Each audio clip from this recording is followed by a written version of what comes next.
welcome to Chapter 7, Working with Authority, and the main idea I need you to get here is that if you have an issue with someone in authority over you, whether it's a parent, whether it's your boss, whether it's a professor or a teacher, you need to be the responsible one and take the time to set up an appointment or a meeting or something to have a conversation with them.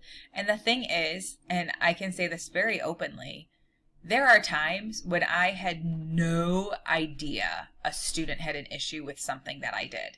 Like, I didn't know. But when I finally kind of figured something's off and said, like, what's going on and learned about it, like, it made a difference. And so the time that you don't talk to your teacher is in the middle of the lesson.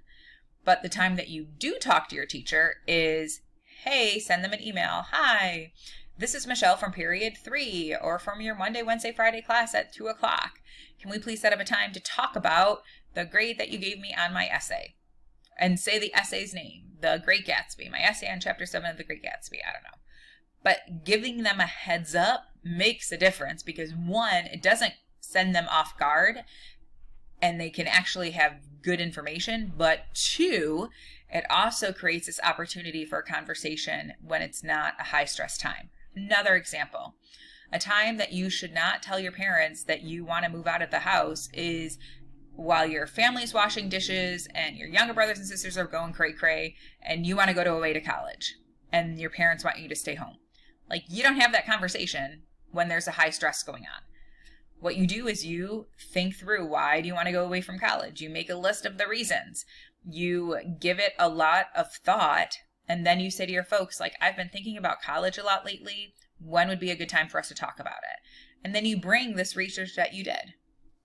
Side note, unless you have a holy moly lot of scholarships, do not go to a away school. That is probably, I love all of the colleges that I've been blessed to go to. I love my degrees. I have learned so much, but I am carrying way more student debt than I needed to had I made different choices. So unless you have fantastic scholarships, stick to the state schools. It'll make a difference. All right, that was just my side note. The other piece of it is, on top of having those moments, is also making sure that you have a mentor. So if you don't feel like you have family members that you can necessarily trust talking to, or if you do happen to be away at school, or maybe you're starting to work and it's like a larger organization, make sure that you find a mentor who can help guide you.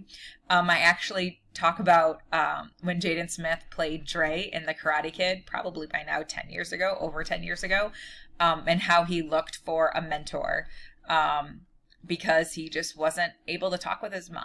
And so the real story is we all need people to help us on our journeys. And so how can we leverage the adults in our lives who have more experience in a way that makes a difference?